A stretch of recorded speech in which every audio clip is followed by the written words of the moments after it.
Oi, meu nome é Sabrina, eu sou acadêmica do 8º período do curso de Fisioterapia do Unipac Barbacena e o objetivo desse vídeo é apresentar um caso clínico. Mas antes de apresentar o caso clínico em si, eu vou fazer uma breve descrição do autismo, do transtorno do espectro autista e fazer algumas considerações relevantes sobre o tema. O transtorno do espectro autista é um transtorno invasivo do desenvolvimento que pode causar prejuízo em 3 grandes áreas do desenvolvimento, que no caso é a interação social, a comunicação e no comportamento. Antes de apresentar o caso clínico em si, eu achei importante colocar esse breve histórico do autismo e do Manual Diagnóstico e Estatístico de Transtornos Mentais, justamente porque o termo autismo ele sofreu alterações ao longo dos anos. Então, em 1911 foi a primeira vez que o termo foi utilizado nas literaturas médicas. Eugene Bleuler tentou caracterizar algumas crianças que apresentavam um comportamento diferenciado. Essas crianças elas tinham dificuldades para interagir socialmente, dificuldade na comunicação, alguns comportamentos diferentes, e então ele usou esse termo para caracterizá-las. E quando ele usou esse termo, isso rendeu em um grande estudo sobre esquizofrenia. Então foi super importante ali ele ter usado o termo. Em 1943, Leo Kanner tentou definir o termo autismo depois que observou 11 crianças e também notou semelhança nessa dificuldade de comunicação, de interação. Hans Asperger também fez um estudo semelhante em 1944 e ele popularizou esse estudo. Então, esses foram grandes nomes ali de autores que introduziram o termo autismo, né? Em 1952 foi a publicação do primeiro manual diagnóstico pela Associação Americana de Psiquiatria, e nele o autismo era visto como reações psicóticas da esquizofrenia, não tinha explicações sobre o autismo. Ele era visto como reações mesmo. E em 1969 foi a segunda publicação, e essas reações passaram a ser definidas como esquizofrenia do tipo infantil.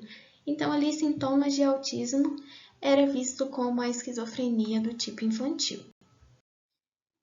Em 1980 foi a publicação da terceira versão desse manual, e nele eles listaram o autismo infantil como uma categoria dos transtornos globais do desenvolvimento. Em 1987, houve uma revisão dessa terceira publicação e eles abordaram o termo transtorno autista e estabeleceram alguns critérios diagnósticos.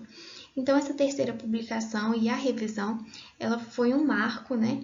Porque o autismo passou a ser uma entidade nosográfica. E em 2002, na quarta publicação, eles descreveram que o transtorno global de desenvolvimento se caracterizava pelo comprometimento severo e invasivo em 3 áreas do desenvolvimento, sendo elas habilidades de comunicação, presença de comportamentos, interesses e atividades estereotipadas e habilidades de integração social recíproca. E em relação ao autismo, eles detalharam 16 critérios para o diagnóstico, e o indivíduo precisava, para ter esse diagnóstico, de pelo menos 6 desses 16 critérios, sendo 2 relacionados à interação social, pelo menos 2, né, relacionados à interação social, 1 relacionado à comunicação e pelo menos 1 relacionado ao comportamento. E em 2014 foi a 5ª publicação, e nele eles abordaram ali todos os subgrupos, juntaram todos os subgrupos de autismo e reuniram em só o espectro. Então, hoje a gente conhece como transtorno do espectro autista. São vários espectros em um só diagnóstico. Então, já que ocorre esse prejuízo nas 3 grandes áreas do desenvolvimento, até como já foi apresentado na questão do manual diagnóstico, eles listaram alguns critérios e é comum, então, observar nos indivíduos com autismo que eles se comportem de uma maneira diferenciada. Geralmente, eles são mais voltados para si mesmos, não estabelecem contato visual nem com as pessoas, nem com o ambiente em que estão.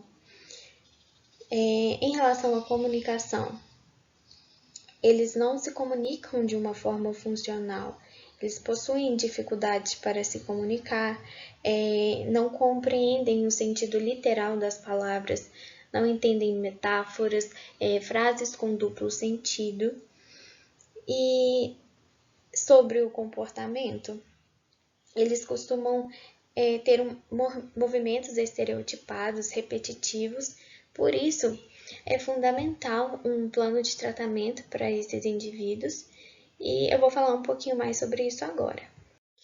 Então, a reabilitação é fundamental para o indivíduo que tem autismo, mas é válido lembrar que cada indivíduo vai se comportar de uma maneira diferente, cada um vai ter uma necessidade maior, seja na área da comunicação, na área do comportamento, da interação social, então vai depender de cada pessoa. Hoje, o autismo é dividido em 3 níveis. No nível 1, o indivíduo necessita de apoio. No nível 2, necessita de apoio substancial. E no nível 3, é muito apoio substancial que ele necessita. Então, cada um vai ser de uma forma e é importante trabalhar de uma maneira que busque deixar esse indivíduo mais estruturado, bem organizado e possa ali proporcionar a ele uma adequação à sociedade para que ele possa ter inclusão, para que ele possa se comunicar melhor, ter um comportamento mais funcional, enfim. Então vai depender, mas hoje a gente tem algumas terapias que podem ser bastante utilizadas, por exemplo. A psicoterapia comportamental, ela é preconizada justamente por ela buscar organizar e estruturar o indivíduo. Tem a musicoterapia, que ela vem sendo bastante estudada, ela busca trabalhar as potencialidades do indivíduo e ela vem se mostrando positiva, eficaz. Tem outros tratamentos relacionados à comunicação, ao comportamento e tem a fisioterapia, que agora eu vou apresentar o caso clínico e falar como a fisioterapia pode atuar auxiliando esses indivíduos com autismo. Então agora eu vou apresentar o caso clínico. A LFM, de 36 anos, mãe de BASP, chega ao consultório de fisioterapia buscando auxílio para o seu filho, que fora diagnosticado com um transtorno do espectro autista. Uma das principais queixas de ALFM, mãe de BASP, é sobre a dependência da criança. Ela relata que o filho necessita de ajuda para comer, se vestir, tomar banho e em outras atividades de vida diária. Ainda descreve alguns comportamentos estereotipados do filho, como movimentos repetitivos das mãos e marcha na ponta dos pés. Paciente BASP, do sexo masculino, 6 anos de idade, pontuou 21,5 na CARS e 108 na MIF. A CARS, Escala de Classificação de Autismo na Infância, ela diferencia o autismo leve, moderado a grave. Ela é composta por 15 itens e o ponto dentro de cada domínio ali avaliado varia de 1 a 4. A pontuação total, então, varia de 15 a 60. Sendo que pontuação entre 30 e 36 indica sintomas leves a moderados e acima de 37 indica sintomas graves. A MIF é a medida de independência funcional. Ela avalia atividades motoras, aspectos cognitivos e comunicação. Ou seja, ela avalia de uma forma quantitativa a capacidade de uma pessoa para realizar tarefas de vida diária. A pontuação dentro de cada domínio varia de 1 a 7, sendo que 1 é dependência total e 7, independência total. E então, ela varia de 18 a 126 pontos no total. Então, pela escala de CARS e MIF, podemos observar que essa criança ela possui uma dependência e ela é portadora de autismo leve a moderado. Em relação aos objetivos do tratamento, é importante, então, para esse indivíduo realizar a modulação de tônus muscular, o fortalecimento da musculatura de membro inferior e membro superior, realizar a dissociação de cintura escapular e pélvica, melhora de equilíbrio, coordenação motora fina e propriocepção, melhora na autoconfiança e a autoestima, aumentar a independência funcional, né, principalmente, até porque é uma das queixas principais dessa mãe, e realizar o treino de marcha. Então, para obter os objetivos traçados, o plano de tratamento pode conter atividades lúdicas envolvendo a habilidade de rolar e sentar, chutar bolas, pular no bozu, para assim trabalhar o equilíbrio, trabalhar o fortalecimento de membro inferior e superior dessa criança. Também realizar o treino de marcha na esteira, o subir e descer escadas, para trabalhar essa marcha, trabalhar o equilíbrio e seguir o fortalecimento, né? Para trabalhar a propriocepção e a integração sensorial, é importante alguns exercícios da bola terapêutica, trabalhar com exercícios de pegar e soltar objetos, arremessar bolas, brinquedos, fazer a estimulação nas mãos e nos braços com diferentes texturas e objetos de diferentes tamanhos e cheiros, e trabalhar também a integração por meio de um tapete sensorial.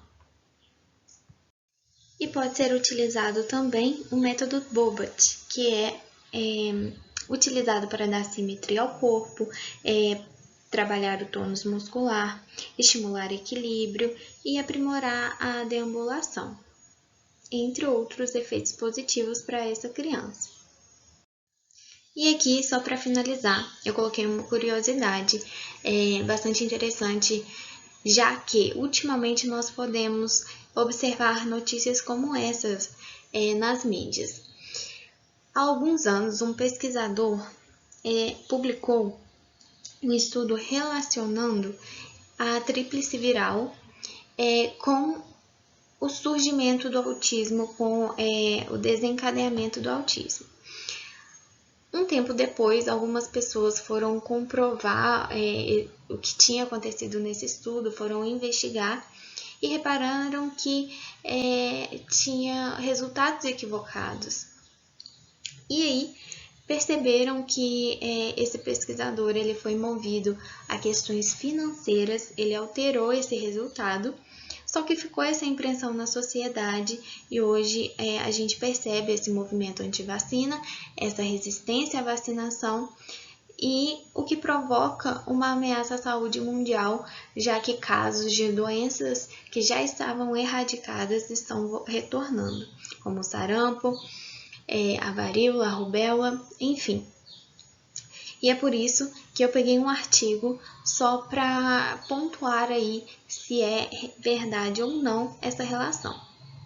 Então, eu peguei esse artigo, que foi realizado com 657.461 crianças na Dinamarca, e eles analisaram ali fatores de riscos, fatores dos pais, analisaram outras vacinas que essas crianças já haviam tomado, o período que essas crianças tomaram a vacina e, em conclusão, eles estabeleceram que não há a menor ligação entre a vacinação da tríplice viral e o autismo. Esse estudo é super confiável, até pela metodologia que os autores tiveram. Eles foram super criteriosos para estabelecer todas as análises do estudo, então é super confiável e não há a menor ligação entre a tríplice viral e o autismo. E é isso, obrigada por assistir.